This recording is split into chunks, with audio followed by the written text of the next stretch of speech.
Greetings of the day to all my dear students. I hope that you all are in good health.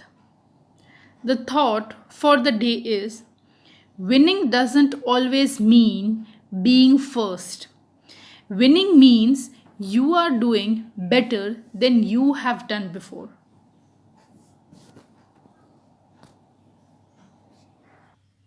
With this is Shreya Jadhav welcoming you all to my e-learning channel. And today we are going to learn English Grade 11, Chapter 3, Discovering Tut, the saga continues, written by A.R. Williams. So, before starting with the reading and explanation of it, let us know something about the author.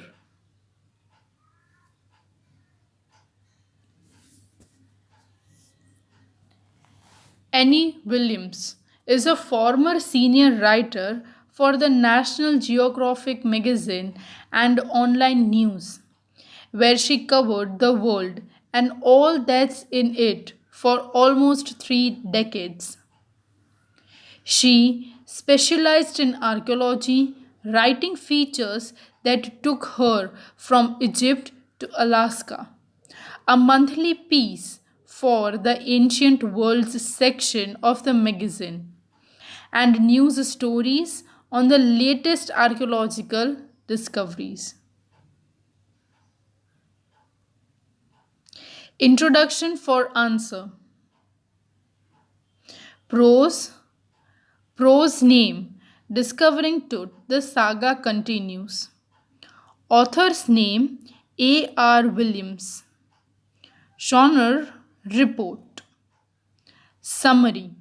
A.R. Williams has written a report regarding Tut, one of the teenage pharaohs who was the last heir of a very powerful dynasty of Egypt. So now let us move ahead with the summary of the chapter. A.R. Williams has written a report regarding Tut, one of the teenage pharaohs who was the last heir of a very powerful dynasty of Egypt. This dynasty ruled for a long time. Tut's father or grandfather, Amenhotep III, was a powerful pharaoh. He ruled for almost 4 decades, and his rule is called the Golden Age of the dynasty. His son Amenhotep IV succeeded him and promoted the worship of Aten, the sun disk, and changed his name to Akhenaten. He also changed the religious capital from Thebes to Amarna. After his death, a mysterious ruler, Samenkhara, took over the throne and disappeared soon.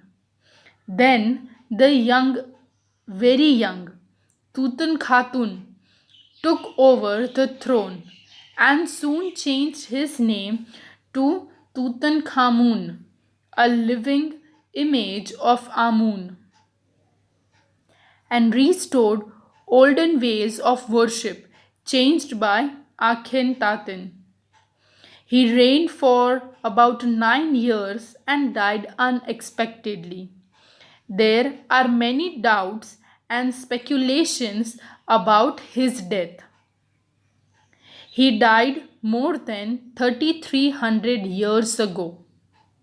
A superstition prevailed after his death that anyone who disturbed his remains would have the misfortune of death falling on them. So the Egyptians remained away from his tomb. A British archaeologist, Howard Carter, discovered the tomb of the King Tut in the year 1922. The reasons used in the last riots had hardened and cemented the mummy of the young king to the bottom of the solid gold coffin. It was impossible to remove it for any analysis. Carter exposed the mummy to the blazing desert heat of 149 Fahrenheit to loosen the resin, but nothing happened. Then he used a chisel to remove the hardened material, and in the process, he broke the very major joint of the mummy and removed the head to separate it from the coffin.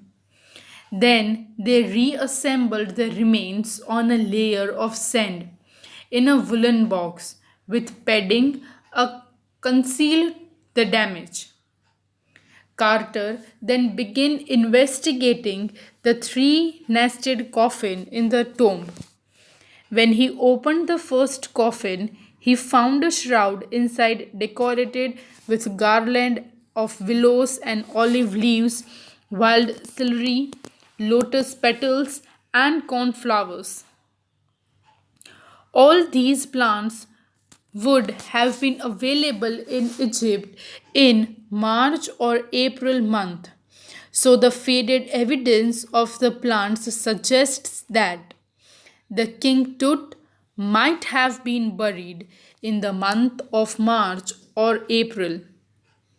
A lot of precious things were found in Tut's tomb. It was one of the richest royal collections ever found. Tut was also buried with things found from his daily life, such as a bronze razor, linen undergarments, board games, cases of food, and wine, all believed to assist him in his afterlife. In 1968, more than 40 years after Carter discovered Tooth's tomb, an anatomy professor X-ray the boy pharaoh's mummy. The X-ray revealed a startling fact that Tooth's breastbone and front ribs were missing. Then, on 5th January, his mummy went through a CT scan. The machine was donated by the National Geographic Society and Simesis. It scanned from head to foot for the first time a mummy's tooth. The mummy was carried by a hydraulic lift of the trailer, but one of the cooler fans of the scanner stopped working as sand had got into it. The fan was replaced with a spare one, and the working of the scanning was completed with a substitute fan. The scan created 1700 digital X ray images in cross section. Tooth's mummy was scanned into slices of 0.62 mm size. The neck vertebra appeared as clearly as in an anatomy classes. Other scans showed images of hands, ribcage, and cross section of the skull. Nothing mysterious or out of order was, however, found from the scan. Zahi Hawass was the Secretary General of Egypt's Supreme Council of Antiquities in 2005. The mummy was in a bad condition. He was scared that the more damage would be caused to the mummy in the CT scan. However, when everything went as planned, he heaved a sigh of relief. So, dear students, this is all about the summary of the chapter. Now, let us move ahead to the reading and explanation of the chapter. Chapter 3, Discovering Tut. The saga continues.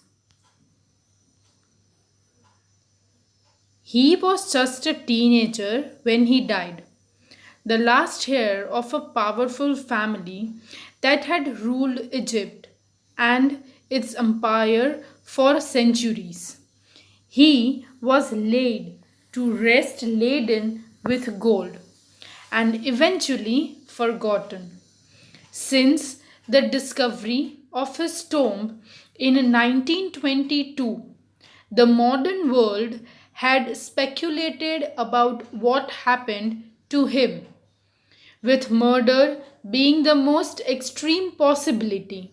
Now, leaving his tomb for the first time in almost 80 years, Toot has undergone a CT scan that offers new clues about his life and death and provides precise data for an accurate forensic reconstruction of the boy's pharaoh.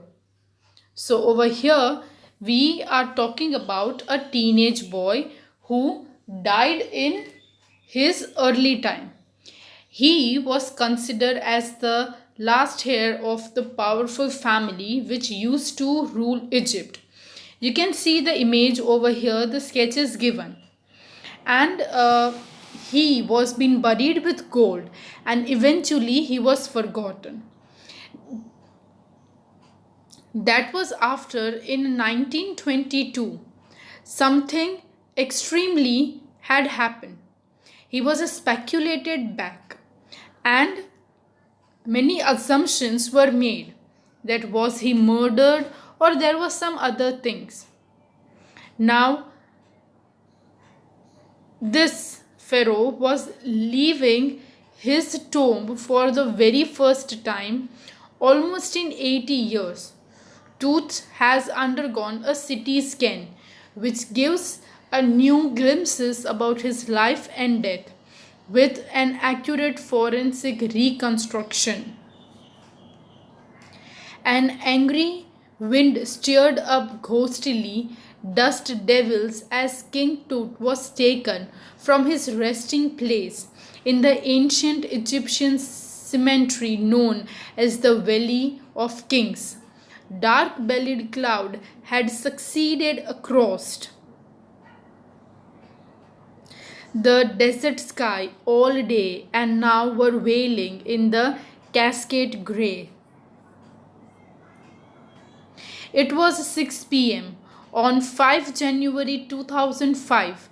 The world's most famous mummy glided into the CT scanner brought here to probe the lingering medical mystery of this little understood younger ruler who died more than 3300 years ago. So over here, subdued across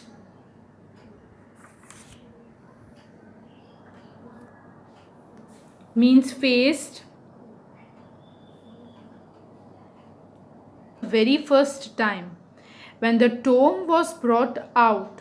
At that time, the place was known as the Valley of Kings, and the whole atmosphere changed. There were grey clouds everywhere. It was 6 p.m. and on January 5, 2005, the most famous mummy was being glided for the very first time in the CT scanner. And this we can say mysterious death of this young ruler who died more than 3300 years ago. That mystery was going to be solved medically. All afternoon, the usual line of tourists came around the world, had descended into the cramped, rock cut tomb some 26 feet underground to pay their respects. They gazed at the murals on the walls of the burial chambers and peered at Toot's glided face. The most striking feature of his mummy shaped outer coffin lid. Some visitors read from guidebooks in a whisper. Others stood silently, perhaps pondering Tut's ultimately death in his late teens, or wondering with shiver if the Pharaoh's curse, death, or misfortune falling upon those who disturbed him was really true. So it was in the afternoon time duration. Many tourists come from around the world to have a look over there. It was a rock cut tomb of 26 feet underground, and many of them had come to pay respect to this tomb. Moreover, to that, this whole tomb was glided with gold. So many people were standing over there, and they were looking very silently. They were standing over there and they were looking, and plenty of things was going on in many people's mind. That was it actually, when it happened, how he died, what was the reason, which misfortune took place. And moreover to that, people were shivering because of the Pharaoh's curse, that this tomb is not supposed to be disturbed, otherwise it would create a death or misfortune to the person. The mummy is in a very bad condition because of what Carter did in his 1920s, says Zahi Hawass, Secretary General of Egypt's Supreme Council of Antiquities. As he leaned over the body for the first look, Howard Carter, that is, was the British archaeologist who, in 1922, discovered Tut's tomb after years of futile searching. Its content, though hastily ransacked in antiquity, were surprisingly complete. They remain the richest royal collection ever found and have become part of Pharaoh's legend. Stunning artifacts in gold, their eternal brilliance meant to guarantee recursion caused by a sensation at the time of the discovery, and still get the most attention at all time of the discovery. But Tut was also buried with everyday thing he would want in the afterlife: board games, bronze razor, linen undergarment, cases of food and wine. So it is been considered that a British archaeologist, whose name was Howard Carter, discovered the tomb of the King Tut in the year 1922 for the very first time. Moreover to that, the raisins were, we can say, no, have been cemented, hardened, and because of this thing he wanted, means the material was being stuck to the gold coffin. They wanted to know about everything. They had actually found out that in the coffin there were plenty of things which were, we can say, no, helped him, and in all his lifetime. It was said that a lot of precious things were also found in the Tut's tomb. It was one of the richest royal collections ever found. Tut was also buried with which um, the things which were useful for him in his daily life, such as a bronze razor, linen undergarments, board games, cases of foods and wine, all believed that it would assist him in his afterlife. After months of carefully recording the pharaoh's funerary treasures, Carter began investigating his three nested coffins. Opening the first, he found a shroud adorned with the garlands of willows and olive leaves, wild celery, lotus petals, and cornflowers.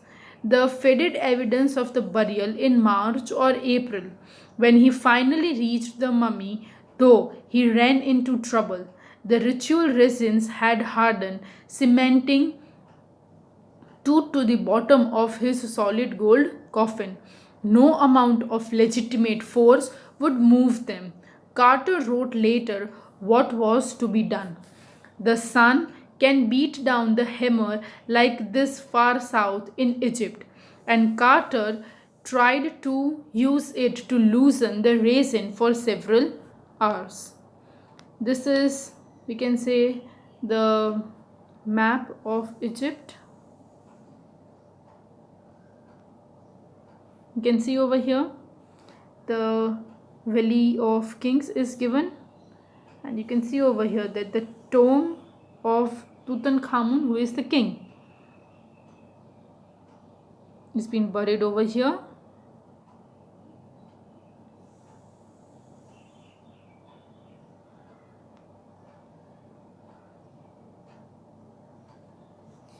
He set the mummy outside in blazing sunshine that heated it to 149 degrees Fahrenheit.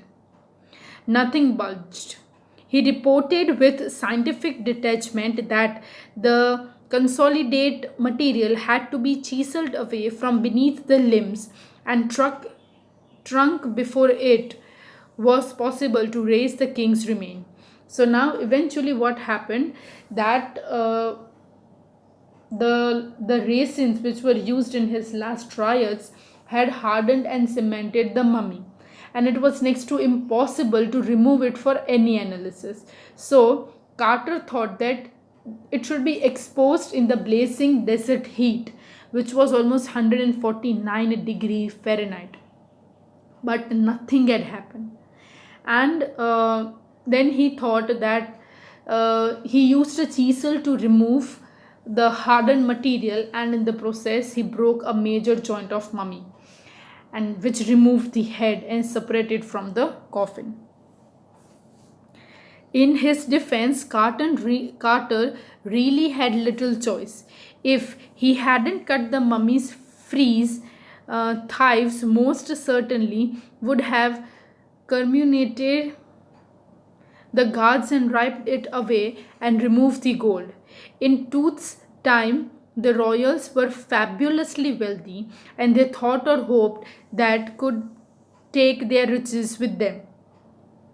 For his journey to the great beyond, King Tut was lavished with glittering goods, precious collars, inlaid necklaces and bracelets, rings, amulets, a ceremonial apron, sandals, slithers for his fingers and toes, and the now iconic inner coffin and mask, all of pure gold.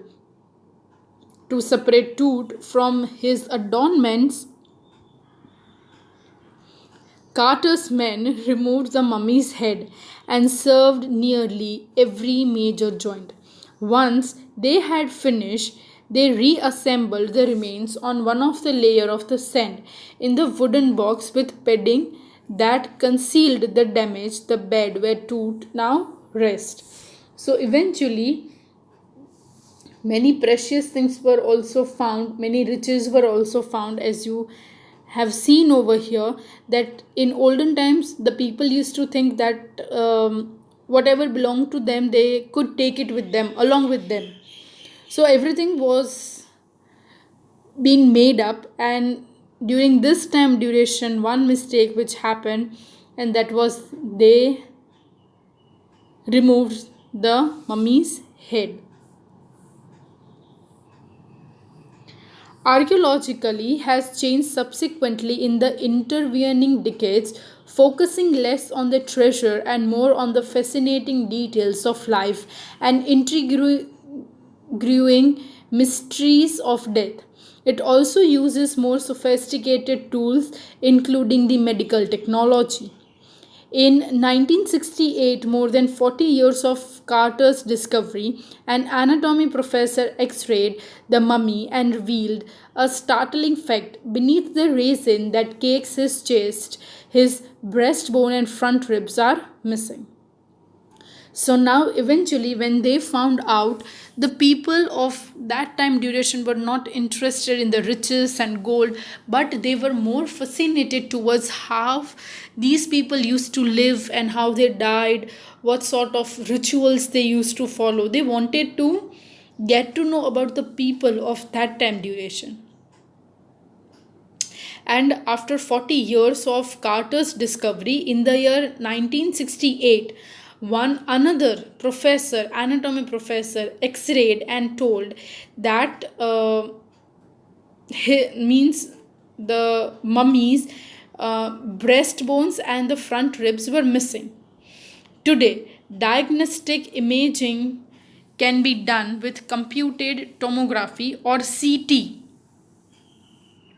by which hundreds of x rays in cross sections are put together in slices of bread to create three-dimensional virtual body.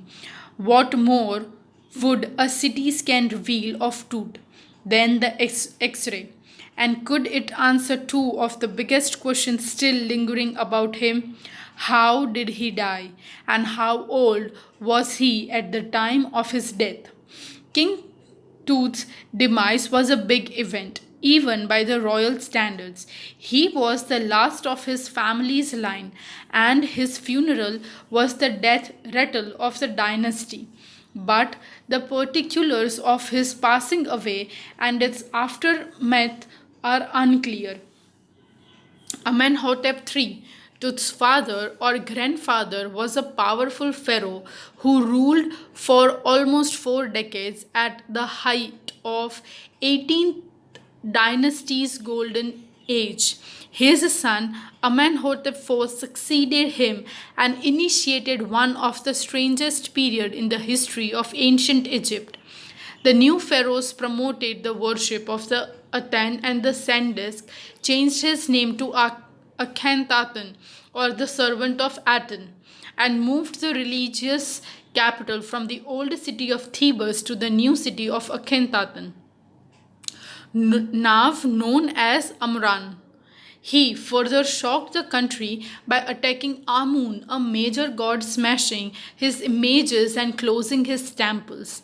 It must have been a horrific time, said Ray Johnson, director of University of Chicago's Research Center in Luxor, the site of the ancient Thebes.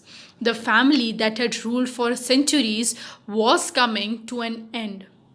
And then Akhenaten was a little wacky. After Akhenaten's death, a mysterious ruler named Samarkand appeared briefly and exited with hardly a trace. And then a very young Tutankhaten took the throne, King Tut, as he is widely known today. The boy king soon changed his name to Tutankhamun, living image of Amun, and oversaw a restoration of the old days. He reigned for about 9 years and then died unexpectedly. So over here, a short story has been given of how the Egypt king changed plenty of things, and they changed their capitals and gods and worshipping. Everything was being changed, and then came the king who was Tutankhamun, which we known as Tut, and it was been said that he was the living image of Amun. He ruled almost for 9 years and then he died unexpectedly. Regardless of his fame and speculation about his fate, Tut is one mummy among many in Egypt. How many? No one knows. The Egyptian Mummy Projected, which began an inventory in late 2003, has recorded almost 600 so far and is still counting. The next phase, scanning of mummies with portable CT scan machine donated by the National Geographic Society of Siemens, its manufacturer. King Tut is one of the first mummies to be scanned, in death as in life, moving regally ahead of his countrymen. So it was that after his death also he had that fame and speculation. Moreover to that, Tut is one mummy among the Egypt. How many mummies are there? It is not actually depicted, but lately in 2003 it was been recorded that there were 600 mummies and many were still to be found. And it was that a portable CT scan machine was been donated by the National Geographic Society, and it was that King Tut was the very first mummy to be scanned in a death, as he was regally moving ahead his countrymen. So, dear students, we are keeping it till here today. In the next video lecture, we shall continue with the chapter. I hope you have understood till here. Thank you for watching and have a nice day, everyone.